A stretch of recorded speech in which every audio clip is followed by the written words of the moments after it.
morning, everyone. My name is Clinton Carter-Brown. I am head of the Energy Research Center at the Council for Scientific and Industrial Research, that's the CSIR, in the Republic of South Africa. We as the CSIR do quite deep work within the R&D domain of clean energy solutions and systems. So it's really with a lot of pleasure and in excitement to really be chairing and leading today's panel, which is really focused on developing decentralized energy solutions in Africa. It's really a massive opportunity, an area of huge technical growth and innovation, as well as a lot of entrepreneurship with new entrants and huge opportunities to address the energy access and energy poverty challenges that are very prevalent and continue to be a challenge in sub-Saharan Africa.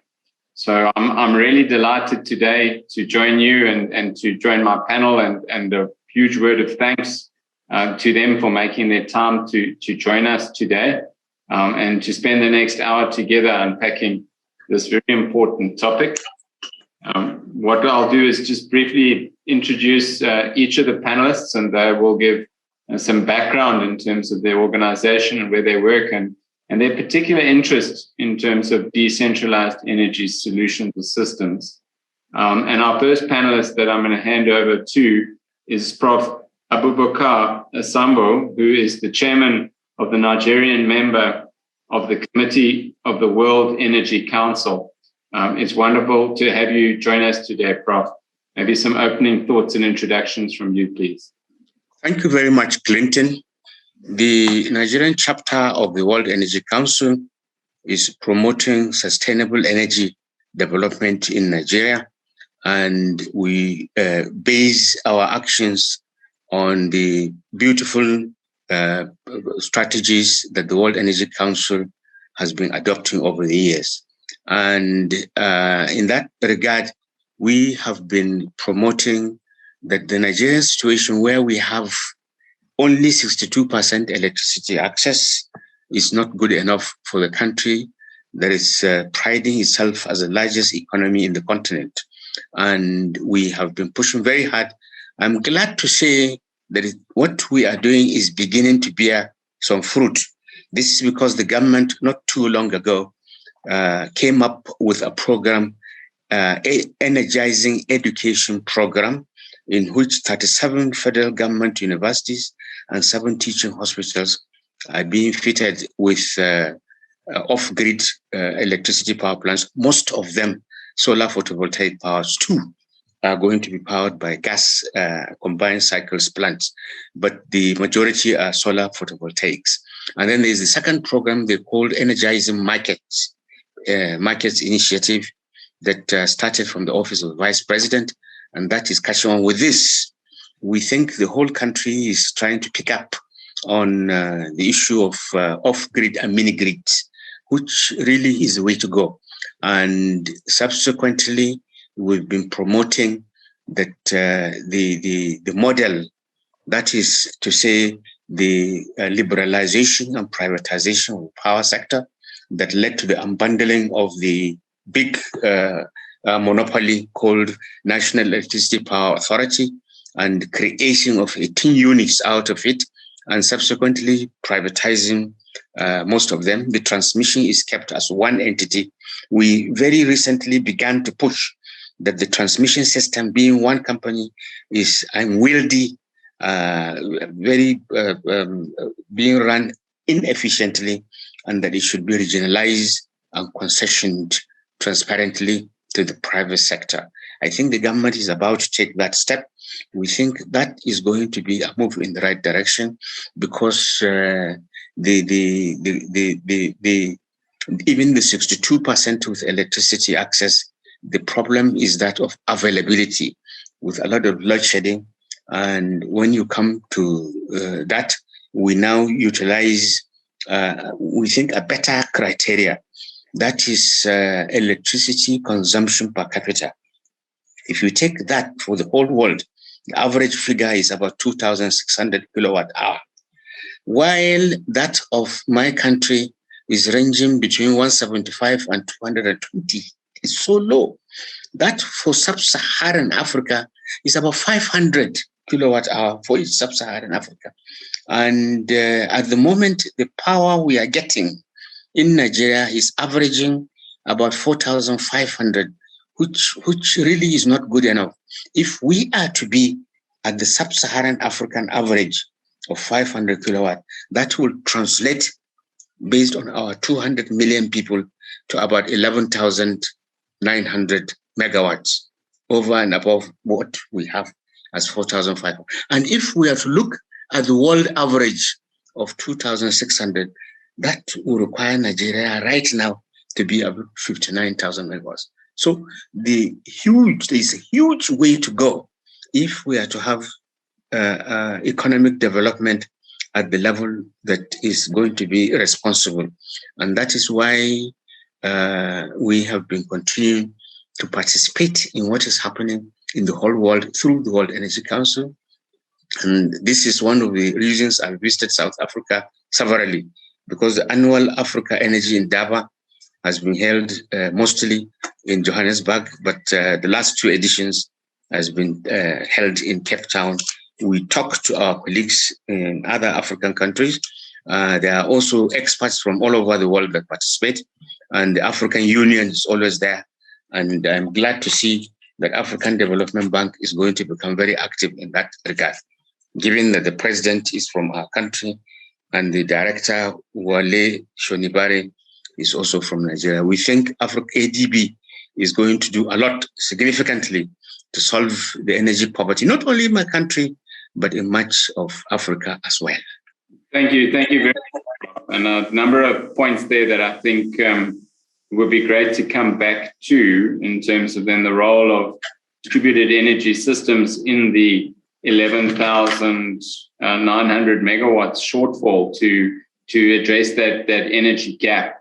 So it'll be interesting to see, or to maybe further unpack how Nigeria is approaching that from a sort of transmission, a centralized power system perspective, and then also then specifically with decentralized solutions. And I wonder, and it's not, not the only country that has serious challenges in terms of supply availability and reliability, and how decentralized systems can also support that, certainly in periods of load shedding, battery systems and the like. So it would be good to come back to that. I'd now like to cut across to Mike Pio. Now, Mike is the head of infrastructure, energy and telecoms at Nedbank in South Africa, but working across the region and across Africa. Mike, some opening thoughts from you, please. Great, thank you, and good morning, everybody. So as Clint has mentioned, my name is Mike Pio, and I look after infrastructure, energy and telecommunications for the Nedbank Group. We're a South African-based multinational bank. We operate pretty much across the continent of Africa. We have subsidiaries in 5 countries, and we have an associate relationship with Ecobank Transnational Incorporated, which gives us a reach into approximately 39 countries on the continent. So the type of business that we are predominantly involved in my space is the provision of debt finance for utility scale and smaller energy and power projects. We've been involved in financing large-scale IPPs on the continent for probably 18 years now, and have been involved in many of the sort of landmark transactions, including projects such as the Lake Turkana, the 300 meg wind project in Lake Turkana, and as well as a number of other projects in literally across sub-Saharan Africa.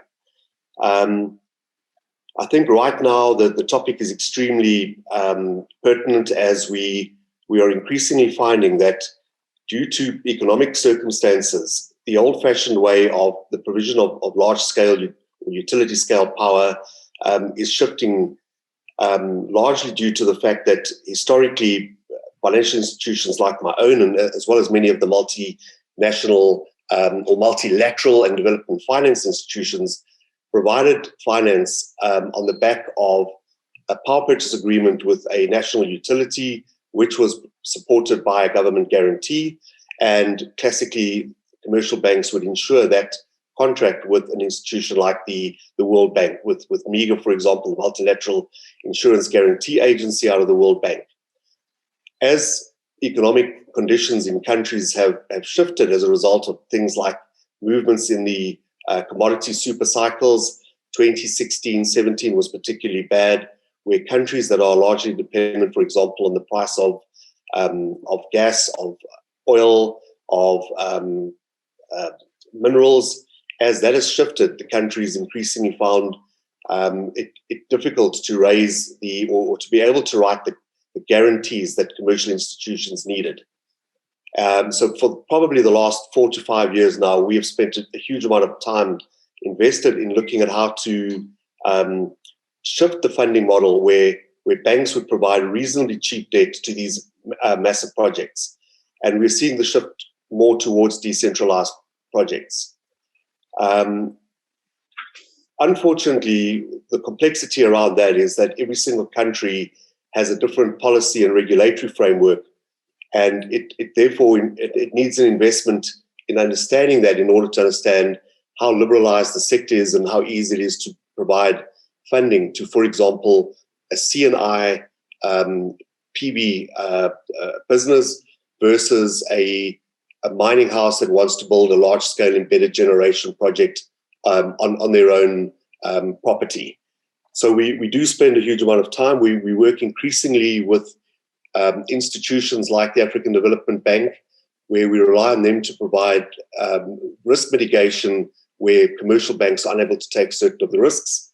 We are seeing probably the most innovation in the last 4 to 5 years in that space than we have seen in the last 20 years. So that is extremely encouraging, but the pace is still extremely slow. As the professor has pointed out, the amount of lack of access to energy is still way too high, and we do need to shift the dial up, or turn the dial up dramatically to increase the financeability. Financeability of projects inevitably arises as a result of 3 things. There needs to be policy certainty. We need to know that the national governments are committed to sector reform in the energy space, number one. That needs to lead to regulatory reform. We need to see the right regulations in place so that people can operate under those regulatory environments. And then we need the bankable projects. And we are increasingly seeing huge amounts of bankable projects, but the reality is that nowhere near enough projects are really being developed at the moment, and we'll go into a little bit more detail on that a little bit later. As regards South Africa at the moment, we are currently in a massive energy crisis. We need incredible regulatory reform to liberalize a sector that has been controlled for the past century almost by one utility. That utility is now battling under an incredible debt burden. It is in the process of reforming, but right now we still have a situation where generation, distribution, and transmission are all controlled by one utility. As a result, we are suffering from a combination of things. Increasingly high tariffs. The tariff curve is circa 300% up in something like 10 years. At the same time, energy security is incredibly unreliable. We are facing regular rolling blackouts or shortages of electricity, of supply. And again, our utility is burdened with the fact that it's predominantly fired by coal, and we are therefore one of the highest. We are the highest polluter on the continent. I think that's a stated fact, and we need to reduce emission reductions in order to secure funding to keep moving forward. So we're seeing a shift towards a form of liberalization. It's moving at a very, very slow pace, but it is moving in that direction. And as a result, we are starting to see a huge number of decentralized projects or distributed gen type projects.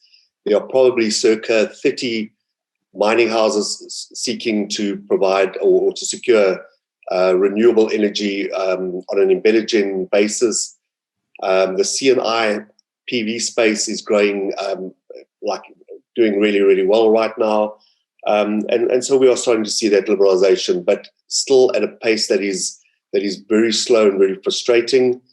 And simultaneously, the country is busy procuring a renewable energy emergency power round right now for 2 gigs, and we will then move into a process of the procurement of wind and PV at the pace of something like 2 gigs per annum for the next 5 to 6 years.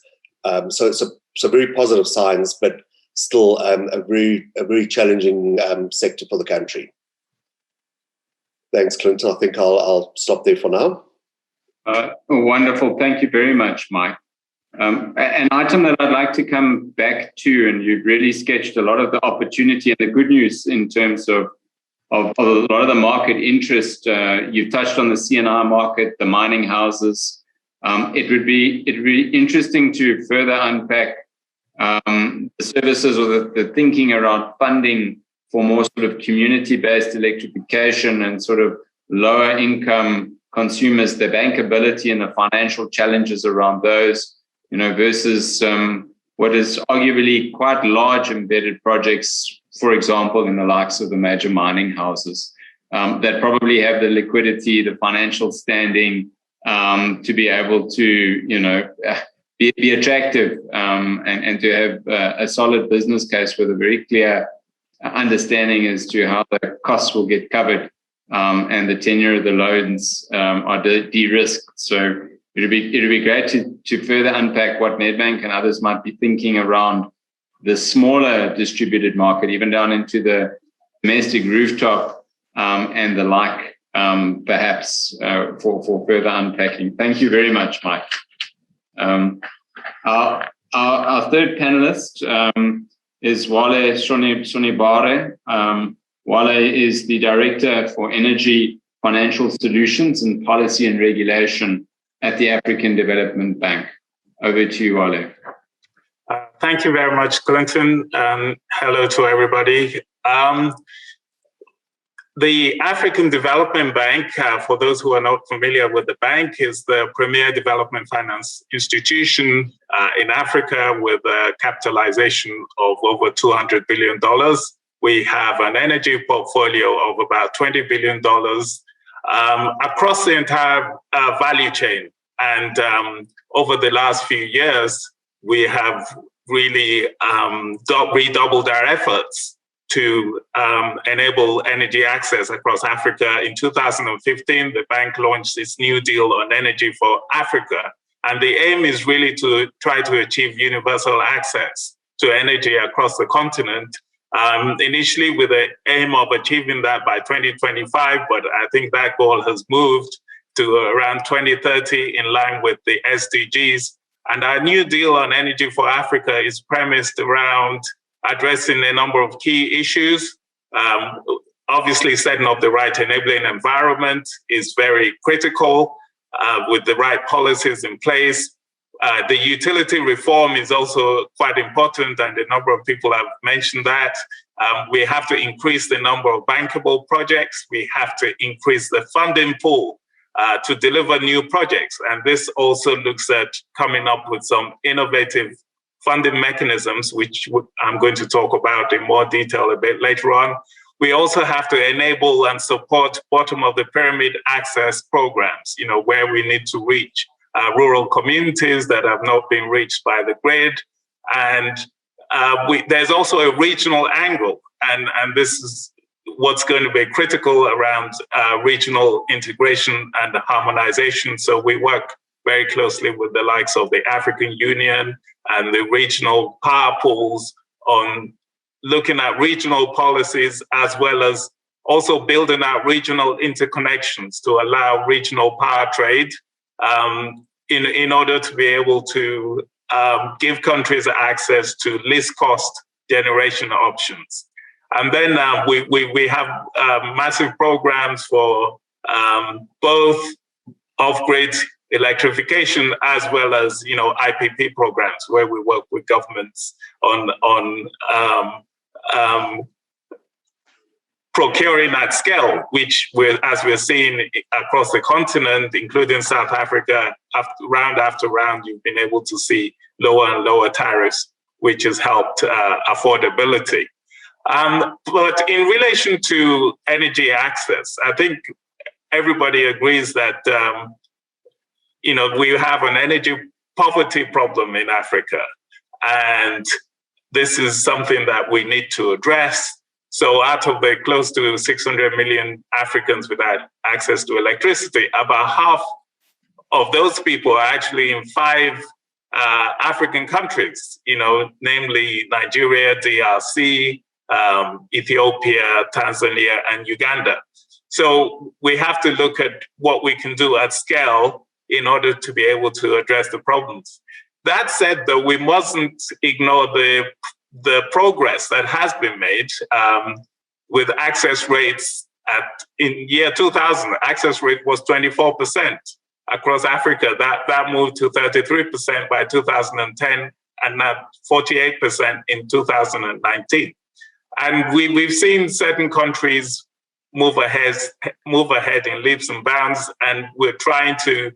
We don't want any countries to be left behind, so we have to look at what has worked in different countries and try to introduce that. There are a number of things that we're doing at the bank in that regard. So, for instance, we launched the Electricity Regulatory Index about 3 years ago, where we are looking at all the African countries and benchmarking their regulatory framework against international best practice. And where we've identified gaps, we provide technical assistance to help those countries move up the ranks, a bit like the World Bank Ease of Doing Business Index. And this also allows investors to be able to gain access to information and look at where they set up.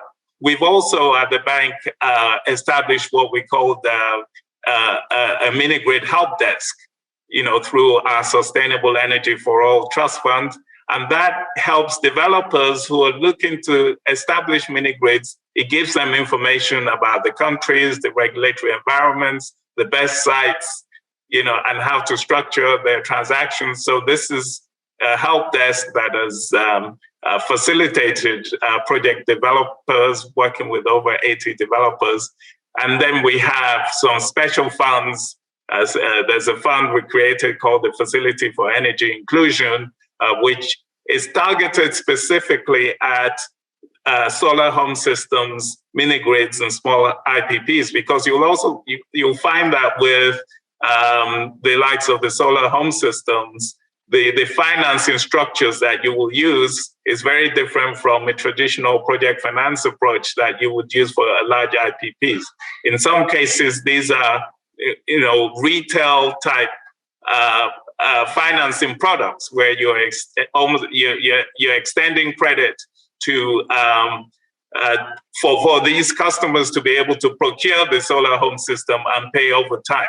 And what we've realized is that part of the issues are around affordability. Most people cannot afford the connection charges for grid scale solar. And in some countries, it doesn't even make sense. A country like Madagascar is very, very hilly, and it will cost a lot to extend the grid because of the terrain there. So where you can have decentralized systems, in terms of statistics, the connection charge for on-grid access is about $2,500 per connection. A lot of rural dwellers cannot pay that. Whereas with a mini grid, it's about $500 per connection, and with a solar home system, roughly about $30 per connection. So we have to look at the different countries and assess their specific situations, and also tailor solutions that will meet that requirement. What we're also seeing is significant developments in technology, which has led to many new players coming into the market. The mini grid market for Africa is projected to be worth something like $3.6 billion. And there's some huge markets that we have seen. In Nigeria, Prof mentioned the African Development and the World Bank have launched something called the Nigeria Electrification Project, which is the largest financing for off-grid electrification in Africa right now, where we're putting in $200 million. The World Bank is putting in $350 million. And we'll have private sector investment of close to another $500 million. So you're going to be creating some of the largest markets in the world for off-grid electrification. We're also doing initiatives, similar initiatives in the DRC and Uganda.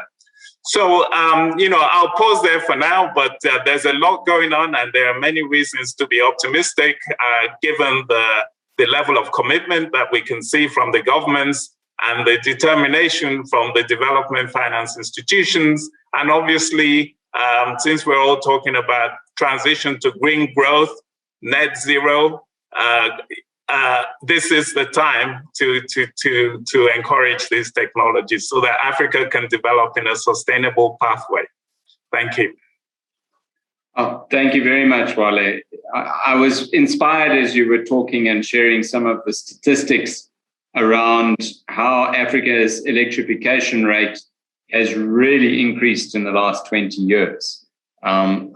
Perhaps it's not something that we put a sufficient spotlight on. So often when we have these discussions, it's in the context of, the challenge, the lack of electrification, and not necessarily celebrating the excellent progress that's actually being made, and the fact that some very specific sub-Saharan African countries have made huge progress in terms of the electrification.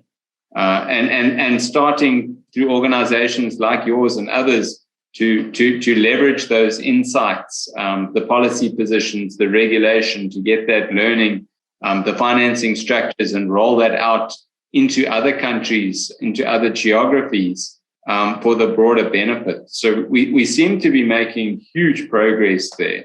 It would be great to come back to you and further unpack what have been the game changers that have started to unlock the developments in the countries that have moved, and where do you see the next level of innovation around the financing and the structuring of projects and the approaches? You touched on the innovative funding solutions that the bank is doing. It would be great to maybe come back to some of that as well, because I'm struck by that Africa is finding its own solutions to its challenges. Some of the technology might be imported, but the structuring of the arrangements and how we make it work is being heavily Africanized, as it has to be, to work in our environment. So thank you very much for that. If I could come back to you, the 11,900 megawatts and the thinking in Nigeria around large-scale IPPs, utility scale. There's been a lot of development there with gas, supply availability, or the reliability of the power system, as with South Africa, continues to be a challenge. Where do you see the specific roles and opportunities around distributed solutions? Is that more a rural electrification drive, or are you also seeing and are there structures emerging for the proliferation of these maybe cleaner energy solutions, energy storage systems, rooftop PV solutions into local C&I industry, the domestic market? There's a lot of oil-based generation out there, mainly for backup power. How do you see the business models emerging in Nigeria around distributed solutions? Actually, I need to correct one impression. When I gave the data of sub-Saharan African average annual electricity consumption of 500 kilowatt hour, if we extrapose that to the Nigerian situation, it will come to about 11,900 megawatts. And also, I mentioned the world average of 2,600. If you transpose to Nigeria, it will be about 59,000 megawatts. But actually, we have an agency called Energy Commission of Nigeria, which is charged with the responsibility of producing strategic plans and coordinating national policies on energy. in all its ramifications. And one of the things that the Commission does on a regular basis is to do energy demand and supply projections. And the Commission came up with a figure that if we are to meet the Sustainable Development Goals by year 2030 of adequate energy for all, then we need about 63,000 megawatts, 2030. You can see that is not really too far off from the world average now. World average consumption applied to Nigeria now will require about 59,000. But our calculation for a more modest economical trend is that it will be about 63,000 megawatts by 2030. And in that regard, what we have done, we've taken note of the current efforts of the government. You may be aware that in 2017, the Nigerian Power Ministry, along with all the 36 state governments, came up with a vision 30-30-30 for power. That is 30,000 megawatts by year 2030, 30% renewable. Then recently, the government entered into an agreement with the giant Siemens that will provide 30,000 megawatts total, with transmission sorted out by in the next 3 years to come. That is even earlier than that. So we are now pushing from the level of the World Energy Council and again, the Energy Commission, which I headed before, that you should not stop at that 30,000 megawatts in the next 3 years. We should aim at much higher to meet the requirements of the SDGs, as I mentioned. And to do that, we need to massively embrace off-grid electricity and mini-grids as well. And I'm happy to say that the regulator that came into existence after the 2005 Electricity Sector Reform Act, that is Nigerian Electricity Regulatory Commission. Last week at a workshop, they gave us information that so far they have awarded 30 off-grid licenses, 95 on-grid licenses, with solar power systems and few gas power plants.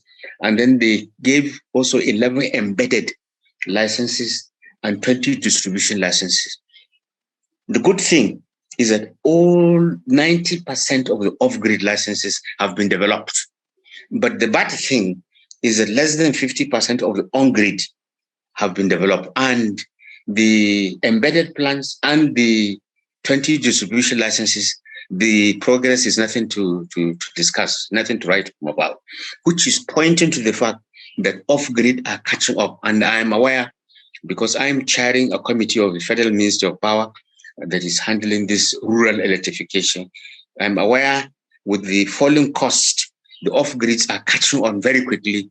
As Wale mentioned, the villages are paying, and it is coming on beautifully. So the way to go for Nigeria and many sub-Saharan Africa is massive increase in off-grid power plants. If we do that, I think we will begin to move significantly in the right direction. Clinton, I want to seize this opportunity to say that my several trips to South Africa, when the Energy Indaba was created, has made us to believe that the Renewable Energy Independent Power Producer Program is an international best practice. But Mike talked as if it is not good enough. So I will be interested to know what is really the problem with REIP that even Germany and several Western countries have adopted, since it is based on auction, not contract. You know, auction is one that comes with a lot of, let me say corruption. But this auction one looks much more transparent, and we've been getting to push many African countries, because at one time I was the vice chair for Africa of the World Energy Council. We've been telling them, let them pick the REIP of South Africa to move. And then on the other hand, I want to also seize this opportunity to ask Wale that the 5 African countries, they are the ones with the largest population on the continent, I think is good. If they are addressed in terms of electricity provision, the level for electrification of Africa will definitely rise. At the same time, I would say those that are not large in terms of population, like our neighboring Niger Republic, that has only about 14% access, they should also be taken care of. And then if you look at the country that is the youngest, that is South Sudan, the access is maybe about 4 or 5%, so little. I think they should also be not neglected. If we take care of them, I think the level of electrification of the continent will rise. I think I should also stop here for now. Thanks, Prof. And thank you also for doing some of those questions. So I'm going to start with you then, Mike. I mean, the unpacking then of the success of the REAP and what's happened in South Africa, the stall, and hopefully now with Bid Window 5 going, maybe you could touch on there and the role of the banks and financiers and the view in terms of the implementation of the resource plan. And then Mike, we can also then touch on the other side of that coin, then being the small sector. How does one stimulate that? Because I think the banks have quite a probably mature and well-developed machine, for lack of a better word, for dealing with the REAP type projects now. But your thoughts on that, Mike?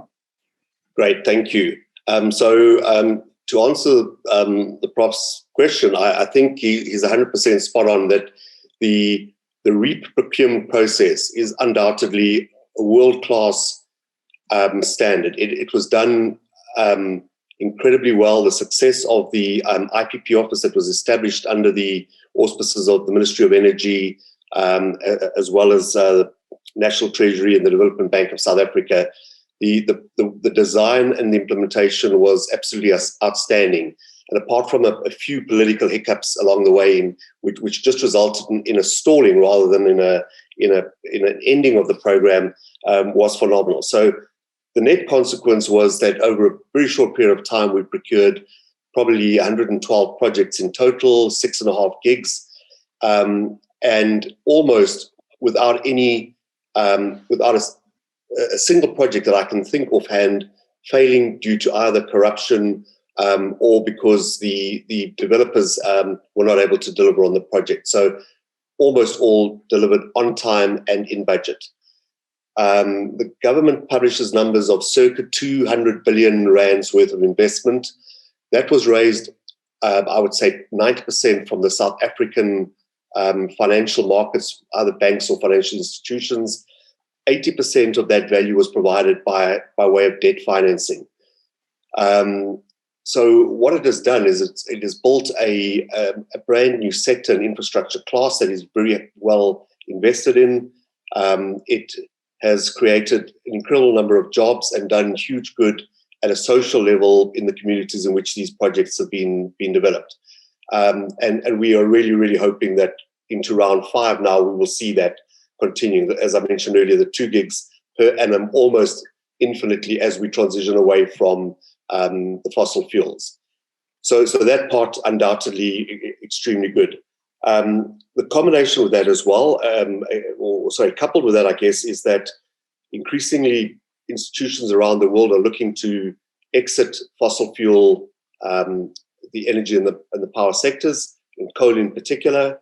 Most of the banks in South Africa now have a no coal energy policy where they're unable to fund future IPPs in the coal space, and that transitions into certain aspects of the coal mining sector, etc. And clearly the complexity with that is ensuring that there is a proper transition. We talk about the just transition, that it can't just be bringing one sector to an end without seriously understanding the consequences on employment, job creation, GDP growth as we transition away. So a lot of work going on in that sector. We find that the ESG and the SDG components of lending have become front of mind right now. Everybody, we talk specifically to sustainable lending, but I really think the renewable sector is doing fantastically well at that IPP scale. The problem, I guess, is that the power currently is still sold to a monopolistic utility. 100% of that power goes into Eskom in South Africa, and Eskom is in a state of transition as well. It is going to be broken up. It's fairly well publicized as to the fact that by the end of the year we should have a separate transmission utility. But what it has done is it has focused our minds entirely on this big scale, the low-hanging fruit, if I can call it that, whereas the portion of the population without access to energy, very little is then being done to address that. I think Wale really explained it exceptionally well. I mean, the African Development Bank is no doubt the leading player on the continent in addressing rural energy and setting up structures and institutions to help bring about mini-grid, microgrid in rural areas, and the decentralization to take the power to that remaining gap that is not powered at the moment. Commercial banks are still finding it extremely difficult for a whole bunch of reasons, and mostly related to the regulatory framework around who can generate power, what you can do with that generated power, etc. And I think in that respect, our regulations are definitely not in the leading edge of what the professor had alluded to, or that Wale had alluded to. We lag behind a lot of the other countries on the continent, where it is much easier to get gen licenses.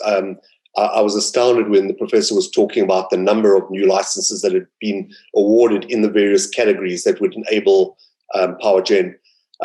We have one institution in South Africa outside our main utility with a trading license, and it is extremely difficult at the moment to get even gen licenses where it should be obvious that they should be licensed. So right now, from the banking sector, most institutions are focused on providing essentially corporate finance to small C&I operators and developers, to smaller projects. I mean, it's extremely easy, as you mentioned earlier, to provide money to a major mining house that wants to build a 40 meg or a 75 meg project. We have institutions like Sasol in South Africa, our Synfuels business, currently procuring circa 600 megs of embedded gen power for themselves. Very, very easy to finance, no shortage of institutions. So what we've focused a lot on, but we haven't done with a huge amount of success, is to really partner with African and international DFIs who are creating blended financing solutions where a lot of the first loss risk, the real risk around payment collections from in rural areas, where that is really, really difficult for commercial banks to understand and to get their minds around. So combination of portfolios, you can combine many projects to create a portfolio effect with a combination of money from DFIs and then commercial institutions. And then the advent of big data means that in a very short period of time, you are able to have enough data to approach the global insurance market to ensure the credit risk associated with some of those sort of projects. So a huge amount of thinking going on about it, but truthfully, we're not seeing a huge number of projects being banked. The other problem, of course, with that is that even the best of the small-scale developers that we see they're restricted as to how quickly they can grow their businesses and increase capacity, merely because the model at the moment seems to be, well, build and prove you can achieve a certain result. Then we'll think about the next layer of funding. They do that, and we think about the next layer of funding. There isn't really a programmatic approach. So on the continent, we saw in South Africa, obviously, the risk mitigation round. Under the auspices of institutions like the World Bank Group through the IFC and through German institutions like KfW, we saw programs for the rollout of IPPs. So a Get Fit program, a scaling solar program, those have all been extremely successful. But again, typically, those are almost, to me, transition shifts. We're shifting from fossil to renewables, but not that those programs do not necessarily do anything for the rural communities and don't necessarily work just for distributed gen, decentralized energy, etc. And there we truly are probably only seeing any significant results as a result of the development finance institutions and the work that they are doing.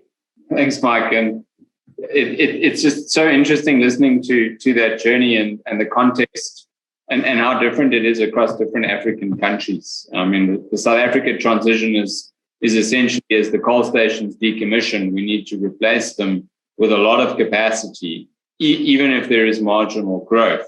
So it's about transitioning from aging infrastructure to the norm and leveraging the new technologies and opportunities to decarbonize so that we can remain globally competitive in terms of export market and keep the price of energy low. That with the context that the majority of the population already have access, which is wonderful. I mean, it was done on the back of cheap coal-fired electricity, and we're grateful for that. The context then in some of the other African countries, and Prof, you touched on a number of them in terms of very low electrification rates. So Wale, I heard you also talking to the dissemination, the mini-grid help desks, the tools and mechanisms that the development bank is applying to assist those other countries to actually, accelerate their universal access. What are the further step changes that are required? And we're making good progress in that space. But if you had a magic wand, what would you change and why? Yeah, thanks very much, Clinton.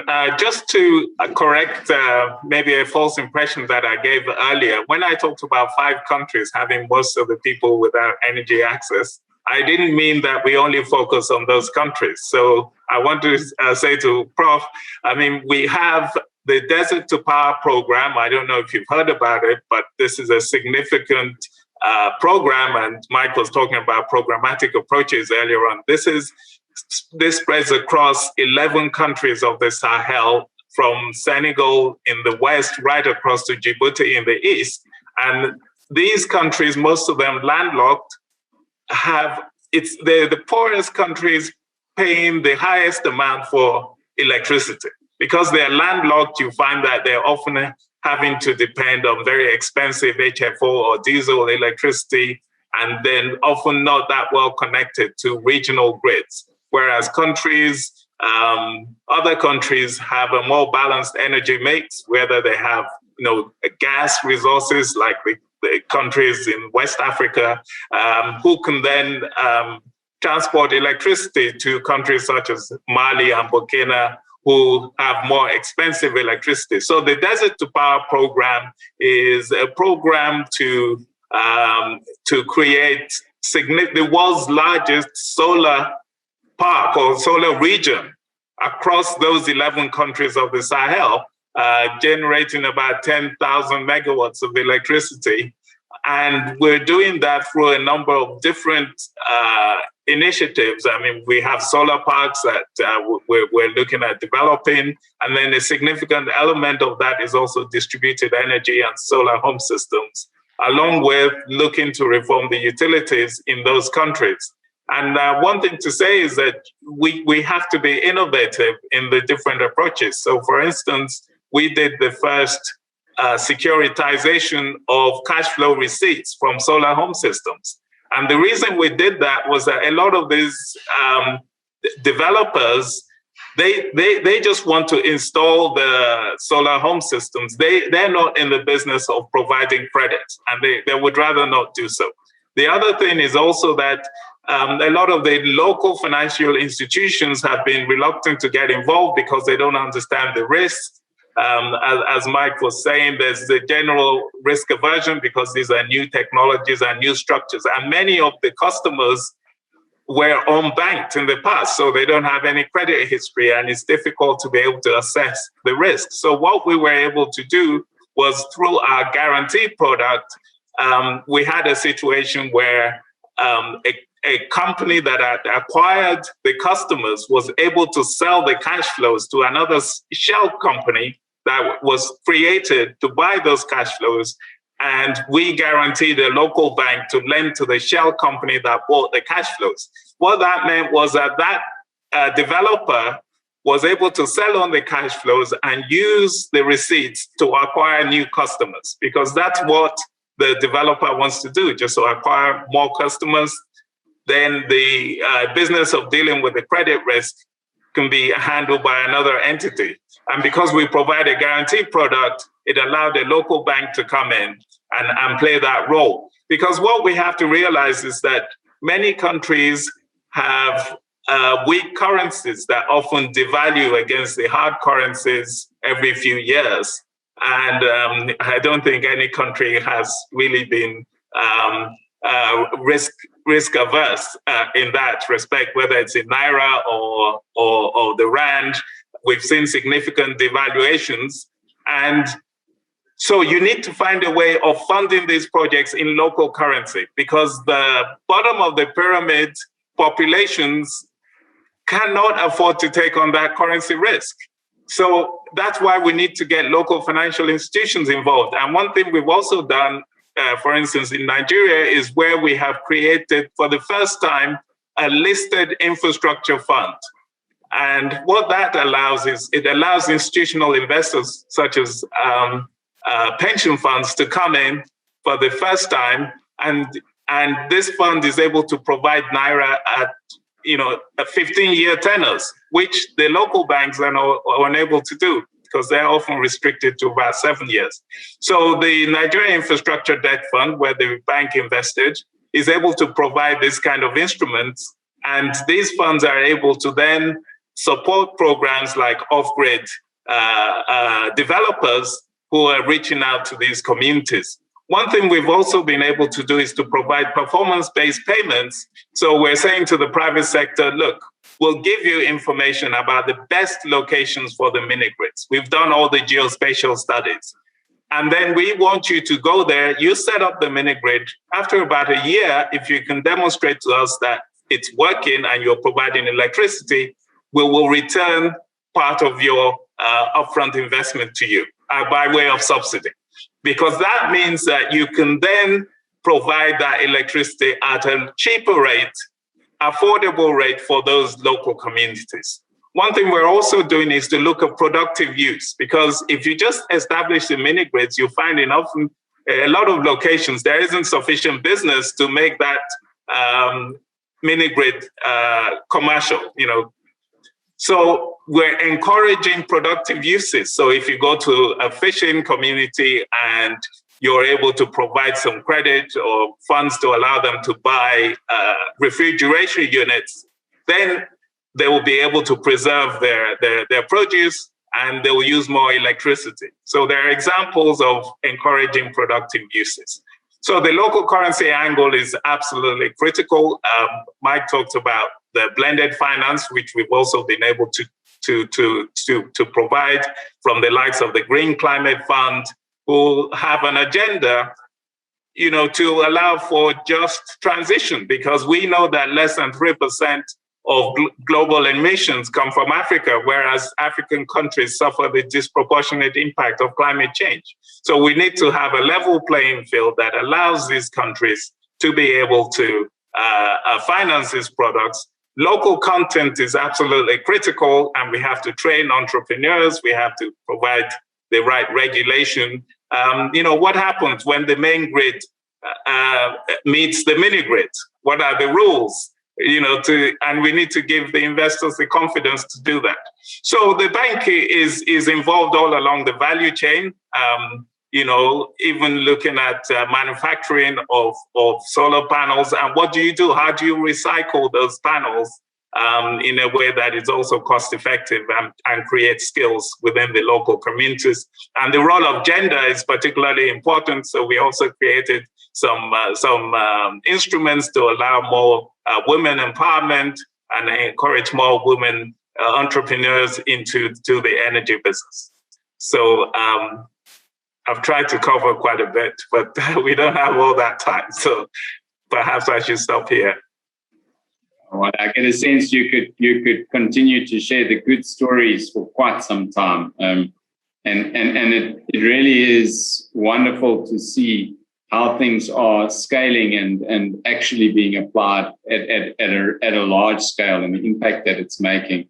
And compliments to you and the Development Bank and others that stand behind a lot of that, and of course the international partners that have also helped to make it possible. We continue to see a drop in the price of some of the core technologies that are helping this energy revolution in Africa. The likes of solar PV, batteries, wind. I mean, it has dropped substantially in the last 7, 8, 9, 10 years, with further drops forecasted by the likes of the IEA and others. So I think what was always a challenging environment around the likes of mini grids, off-grid solutions requiring large levels of subsidy, and also sometimes just being perceived as not being as good as the main grid. I mean, the reality now is that even in South Africa, just because you're grid connected doesn't mean you have reliable 24/7 power. So having that level of energy democracy and being able to deploy these new solutions, which are getting cheaper and cheaper, we seem to just be at this wonderful nexus in Africa of having the massive need, the opportunity. We've got water for hydro, we've got wind, we've got sunshine, we've got the minerals and resources for the batteries and the technologies. I was delighted, by the way, Wale, to hear you talking about the localization and the recycling, because I think that's where we will start to go, on scale. In terms of starting to not only address the energy poverty and access issues, but also increasingly localize those technologies to drive the whole value chain and the economy. I mean, Mike was talking to that in terms of the just transition and how we can do that. I think there's a lot of potential, but it requires countries to be partnering. To create the value chains across countries in the markets, so that we are importing less of the product, but we also don't view fellow African countries as competitors, and that we are jointly developing the value chains in Africa for our local benefit. So it's really wonderful just listening to the journey that you're sharing with us.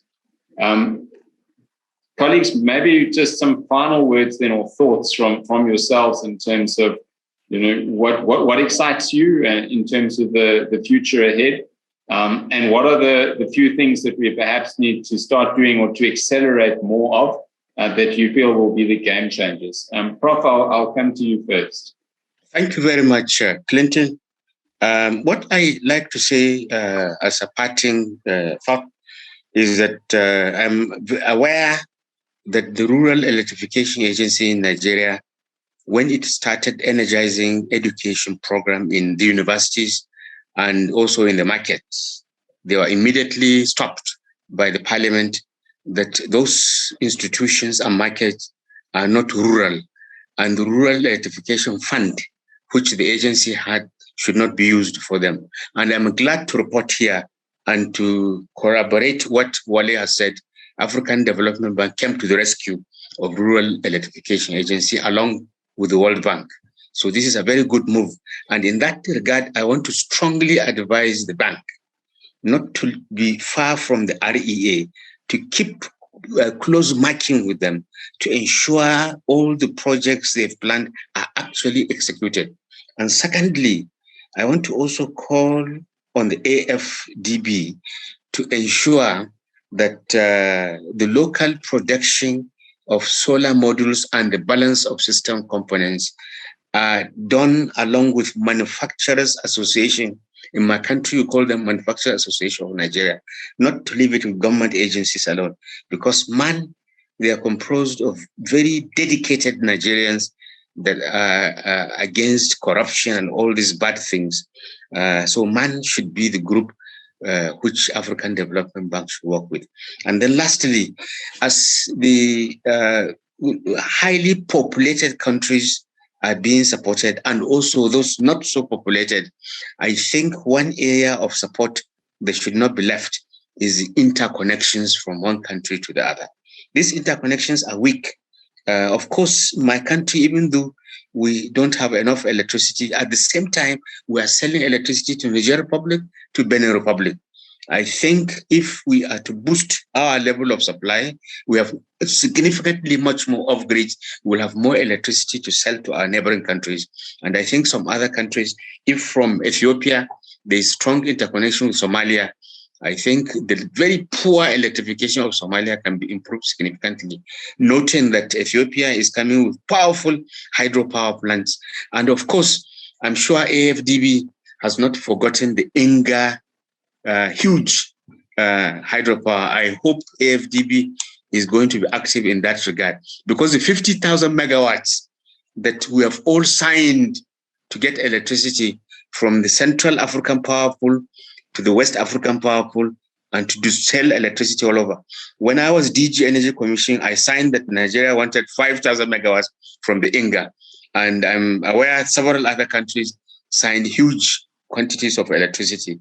And I hope the AFDB will work in that regard. I'm very happy that we have dedicated leadership at the AFDB, and the light at the end of the tunnel, we are beginning to see the race right now. And I thank you very much for that. Thanks. Thank you very much, Prof.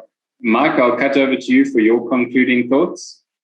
Thank you very much. So I do think that the speed at which we are seeing the transition right now is amazing. I mean, I also can sort of quote chapter and verse on sitting at the annual African Energy Forums going back over the last 20 years and seeing the incredible transition and the quantum of new power that has been brought to bear.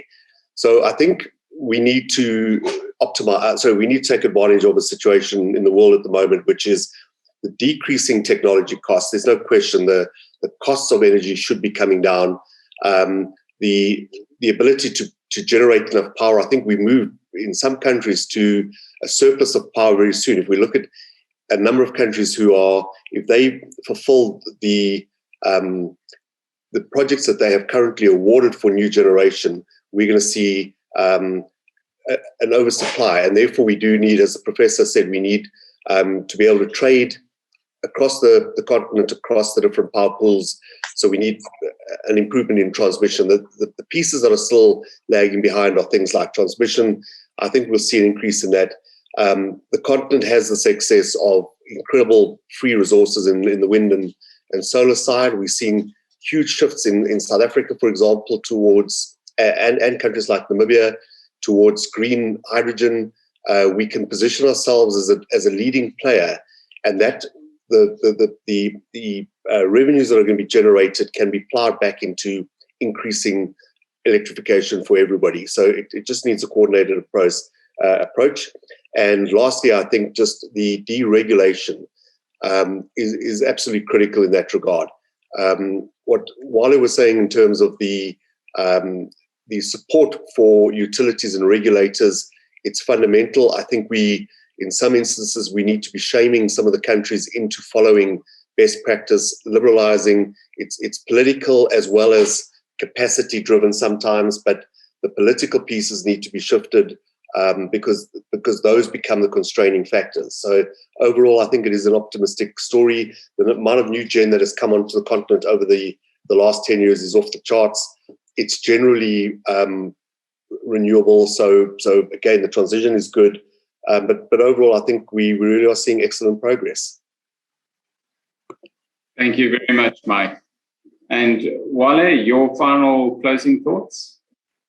Thanks, Clinton. I'm going to be very brief, and I just want to illustrate what's happening through some critical statistics. So in 2011, the average cost of solar PV was, in terms of generation tariff, was 22 cents per kilowatt hour on the continent. This is based on our figures. And by 2020, the lowest recorded that we had from various auctions going on was 2.5 cents per kilowatt hour. So that's a tenfold reduction in the cost. So that tells you something. Something else to mention is that But around 1995, there was only one independent regulator in the continent. And by last year, you had over 30 independent electricity regulators. So that also shows you that, we're getting up the learning curve, and countries are putting in place those necessary structures to allow the private sector participation, because government is not going to be able to do it alone. We just have to enable them, and also just create the predictability in terms of policy and in terms of the macroeconomic environments to make businesses thrive. And lastly, in terms of regional electricity, this is also a very exciting area, because we have the AFCFTA, which is the Africa Free Trade Zone area. And by 2022, the West African Power Pool will be fully connected, all the countries in the region. And we're working hard with all the other regional power pools to put in place mechanisms to allow regional trade, because Africans have to trade with each other in various ways, not just the goods alone. We have to also be able to trade electricity, and that way we'll accelerate universal access. Thank you very much. It's been an absolute pleasure moderating this panel. Colleagues, what an experience. Prof. Sambo, Mike, Wale, thank you very much for giving of your time and your experience and your insights and the inspiring message in terms of what we've achieved on the continent and the great, interesting, exciting opportunities that lie ahead, because we do have the technology now, and that technology is maturing. And as mentioned as well, Mike, I think you touched on it, now into the green hydrogen type markets and opportunities. Africa has been blessed with abundant national resources. We know that we have lots of oil and gas. We've built economies on the back of that. We're also going to build economies on the back of green hydrogen. And it'll be fascinating to see how the large-scale transmission grid interconnection, large IPPs, huge green hydrogen production, then gets merged with distributed energy solutions that ensure that we can drive the economy, but no one gets left behind. And in the process, we also conclude the universal access that I would put it to all of us is no longer a dream. It is certainly a very real reality that both technology and economics now support. So it's a really, really interesting time ahead. Thanks to the organizers for this panel, and once again, a big word of thanks to our panelists for their contributions today. Keep well, everyone. Thank you for your time. Thank you very much. Thank you very much. Thank you.